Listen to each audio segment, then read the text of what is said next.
प्रणाम, नमस्कार। कैसे आप लोग हैं भाई? चलिए, पहले तो आज़ादी दिवस का सादर अभिवादन और भारत मातृसत्ता का वंदन नमन। चलिए, हम बात करते हैं आज़ादी की इस नए वर्ष का। आज़ाद भारत उम्र का 78 वर्ष पूरा कर चुका है। आज उसकी उम्र के 79वें वर्ष का 79 का शुरुआत हो रहा है, 79 शुरू हो रहा है। कैसा रहेगा ये वर्ष और हमारे आंतरिक संबंध, अंतर्राष्ट्रीय संबंध, हमारी सुरक्षा, हमारी संस्कृति, हमारा सामंजस्य, हमारी आर्थिक स्थिति, हमारी कृषि, हमारा व्यापार, तमाम चीज़। आइए हम पहले जाते हैं 15 अगस्त 1947, जब भारत आज़ाद हुआ था। वो हमारा आज़ादी का दिवस था। रात्रि में 12 बजे, मध्यरात्रि में, वर्षा ऋतु, अगस्त का महीना, मध्यरात्रि यानी बरसात की रात। बरसात बड़ा इमोशनल, बड़ा भावुक होता है, पानी वाला होता है, तो आप जानते हैं इम्पल्सिव पानी जैसे। वैसे तो भारत भूमि को देखा जाए, अगर अनादिकाल से देखा जाए, तो भारत के लोग बड़े संवेदनशील पहले भी रहे होंगे। आजाद भारत तो पूरा ही संवेदनशील है। हम इतने इमोशनल हैं कि हम भावनाओं में ब्लैकमेल कहे जाएंगे, ठगे जाने वाले कहे जाएंगे। सच में हमारा इतिहास ठगे जाने वाले रहा है। और जब कभी हमारी आपसी सहमति, सामंजस्यता कमजोर पड़ती है, तो जो लुटेरे होते हैं, जो ब्लैकमेलर होते हैं, हमें ब्लैकमेल कर लेते हैं। इतिहास में ऐसे ही रहा है। और अंग्रेज भी जब हिंदुस्तान में आए तो व्यापारी बन गए, व्यापार करने हैं, और धीरे धीरे हमें अपनी गिरफ्त में लेते गए, हम ब्लैकमेल होते गए। खैर, बड़े बलिदानों के बाद, बड़े शहादत के बाद, बड़े कुर्बानियों के बाद देश आज़ाद हुआ। और आज़ादी का दिन भी, आज़ादी का वर्ष, आज़ादी का दिन भी बड़ा रंगपात से भरा हुआ था। बहुत खुशहाल वातावरण में नहीं कहा था। खैर, पर ऐसा क्यों? हम इतने भावुक क्यों? हम इतने संवेदनशील क्यों? क्योंकि हमारे देश का जन्म बरसात में है। हमारा आज़ाद भारत बरसात में ही पैदा हुआ और रात्रि में पैदा। उसमें जो सबसे संवेदनशील राशि, उसको कर्क कहते हैं, जो पानी का प्रधान, मातृसत्ता, कर्क, अति संवेदनशील। उसमें कितने ग्रह बैठ गए? कहा 5 ग्रह। क्या? सूर्य, शनि, चंद्रमा, बुध, इतने ग्रह बैठ गए। 5 ग्रह बैठ गए, सूर्य, शुक्र, शनि, बुध और चंद्रमा। कर्क वैसे भी बहुत ज्यादा बोझ नहीं चाहता है, संतुलित चाहता है। पर एक तो वो कुंडली का ईएनटी वाला इलाका है, तीसरा भाव है जहाँ से हमारा ब्रीदिंग प्रक्रिया होती है, और वहाँ ग्रहों द्वारा आच्छादित है। मैंने आज़ाद भारत को भी सच में देखा जाए तो बड़ा मानसिक सूक्ष्मता के साथ, मानसिक निश्चितता के साथ सांस लेने का मौका बड़ा कम मिला। बड़ा हमारा इतिहास उठा पटक रहा है। खैर, अब बात वर्तमान की हो रही है। वर्तमान में क्या पोजीशन है? लगन तो ही वृक्ष ही होता है। वृक्ष में हमारा देश आज़ाद हुआ था और अभी वृक्ष ही चल रहा है। अगर देखा जाए तो उस वृक्ष लगन में जो हमारी नई कुंडली बन रही है, जो नया पार्ट बन रहा है, वो बन रहा है वृक्ष लगन में। और वृक्ष लगन में जो बृहस्पति नाम का ग्रह है, वो है हमारा वृक्ष लगन में जो बृहस्पति है, वो वर्तमान के दिनों में मिथुन में, शुक्र भी मिथुन में ही बैठा है, आज 1-2 साल। चंद्रमा 12वें खाने में है, मेष राशि में है। मंगल नाम का जो ग्रह है वो कन्या राशि में, यानी मंगल का अपने घर से खटाष्टक का संबंध है। तो जब ऐसा होता है तो जो हमारे बाहर के सामंजस्य होते हैं, जो हमारे अंतर्राष्ट्रीय संबंध होते हैं, वो बड़ा विवादास्पद होता है। कौन शत्रु है कौन मित्र है ये पहचानना बड़ा मुश्किल होता है। लगता है बाहर से बड़ी मित्रता के भाव है अभिव्यक्त में, और अंदर से बड़ा शत्रुवत व्यवहार कर रहा है। शायद जिसका व्यवहार बड़ा शत्रुवत लगा वो बड़ा मित्रवत हो गया। मैंने हमारे अंतर्राष्ट्रीय संबंध भी बड़ा उठापटक के बीच कहे जाएंगे इस वर्ष में। अब हमारा जो आंतरिक सामंजस्य है, सत्ता पक्ष विपक्ष का जो तालमेल है, बड़ा स्वस्थ नहीं दिखाई दे रहा है। कि जब जब ये शनि मीन राशि में आता है वो राजनीतिक अस्थिरता पैदा करता है। उदाहरण के तौर पे हम थोड़ा अतीत को ले लें। 1991 में 21 मई को जब राजीव गांधी की हत्या हुई थी तो फिर कांग्रेस सत्तारूढ़ हुई थी, कांग्रेस पार्टी, और पीवी नरसिम्हा राव देश के प्रधानमंत्री बने थे 1991 से लेकर 1996 के बीच। 96 में जब उनका कार्यकाल खत्म हुआ, 96 में, तो उस समय जो शनि नाम का ग्रह है वो इसी मीन राशि में था, और जो बृहस्पति नाम का ग्रह है वो धनु राशि में था।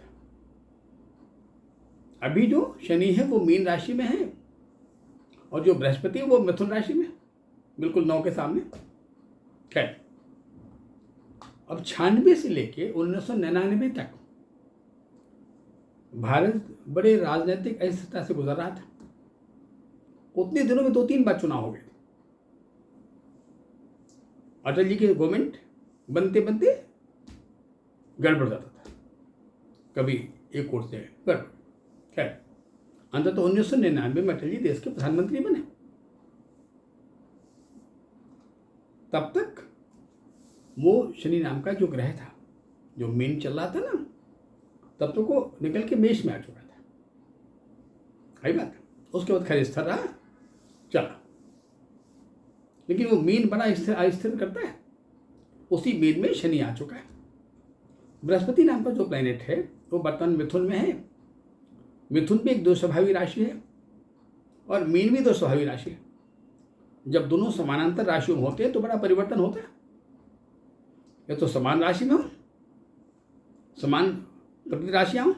ये 2014 को ले लीजिए, शनि 2014 में तुला राशि में था और बृहस्पति तब मिथुन राशि में था, जो आज मिथुन राशि में है।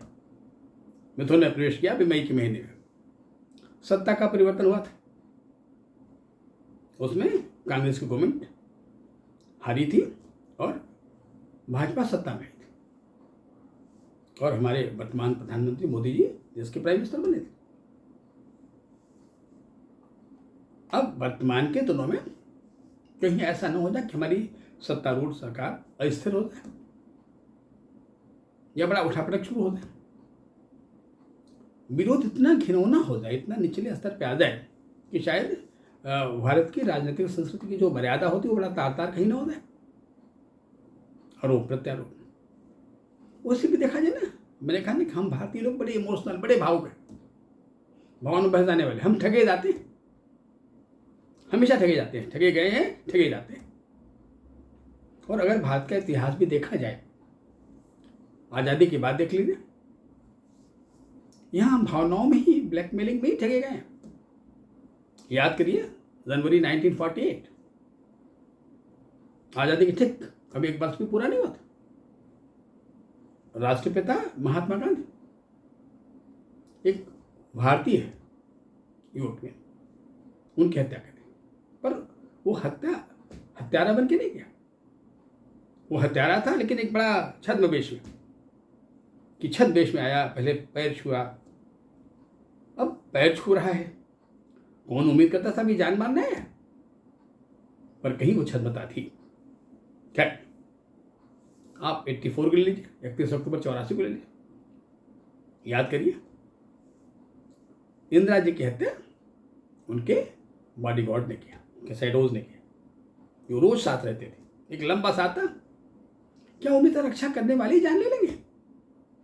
ये कल्पना जल्दी मनुष्य के दिमाग में आती नहीं है। यह काल्पनिक था, चाहे नाथुराम गोडसे वाली घटना हो या ये घटना।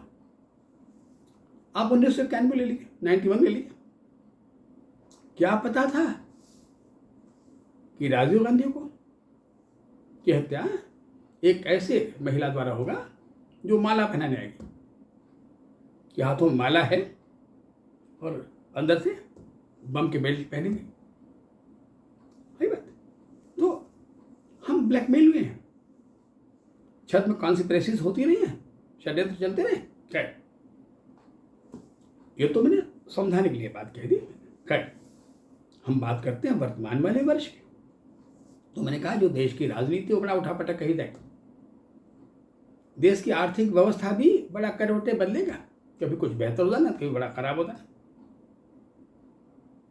हाँ, सबसे पहले वर्षा ऋतु, जिसमें देश आजाद हुआ था, चल भी रहा है, जिसमें तकरीबन आधा बीत चुका, आधा बाकी है, आधा अगस्त आधा सितंबर। इसमें डर रहता है बाढ़ की विभीषिका, भूस्खलन अचानक, और खासकर वो इलाका जो शीर्ष इलाका जो शुरू से विवादास्पद रहा ना, वह उत्तरी इलाका जो दिल्ली के सटे इलाके हैं ना, जहाँ हमारा जम्मू कश्मीर है, उत्तरांचल है, ये जो इलाके हैं वो बड़े सटे और शुरू से बड़े सेंसिटिव इलाके हैं। इनका विवाद कभी खत्म ही नहीं हुआ, हमेशा विवादों में रहा। खैर,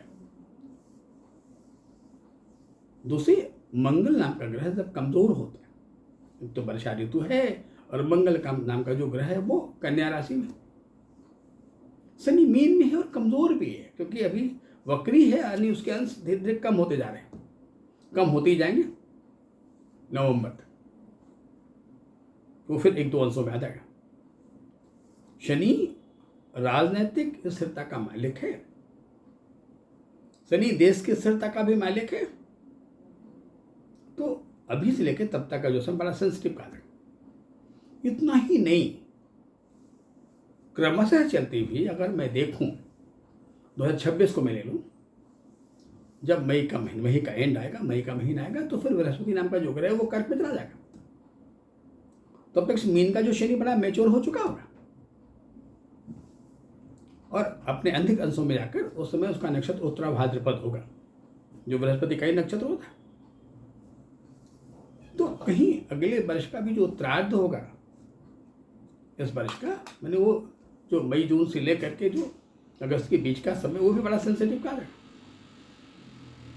आइए, अगर हम अंतर्राष्ट्रीय संबंधों की बातें करें, वैसे भी यह शनि हाहाकार मचा देता है ये।